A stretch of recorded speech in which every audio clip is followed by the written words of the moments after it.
আমি আগে বলেন, আপনি করতে পেরেছেন? আল্লাহ আপনাকে কবুল করেছে? আপনি কোন চ্যানেলের? না, উনি কোন চ্যানেলে? উনি করতে কোথা থেকে আসছে, কোন পেজের? আমি চিনি না ওকে, কোন পেজের?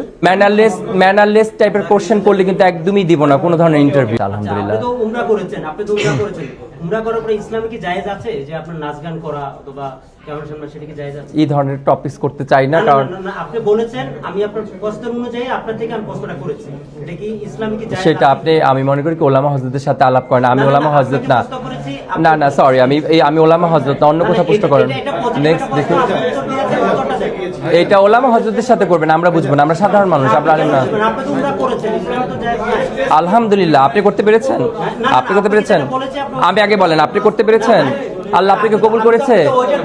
এক মিনিট, আল্লাহ আপনাকে কবুল করেছে? আপনি আপনি আপনি শুনেন শুনেন শুনেন, আপনাকে আল্লাহ কবুল করেছে? এত সস্তা, কোটি কোটি টাকার মালিক হলে উমরা করতে পারে না। আমি মিনিং বুঝেছি। নেগেটিভ কোনো ধরনের কথা এখানে কোশ্চেন আমাকে করতে আসবেন না প্লিজ। আলহামদুলিল্লাহ। তাহলে আপনাকে আল্লাহ কবুল করতো? আমি তো নাচ গান করার পর আল্লাহ আমাকে কবুল করছে। আপনি কোন চ্যানেলের? না, উনি কোন চ্যানেলে? উনি করতে কোথা থেকে আসছে, কোন পেজের? আমি চিনি না ওকে, কোন পেজের? আমি চিনি না ওকে, কে? আমি না এই ধরনের হলে কিন্তু আমি কোনো ইন্টারভিউ দিব না, একদমই না, কোনো ইন্টারভিউ দিব না একবার। এই ধরনের হলে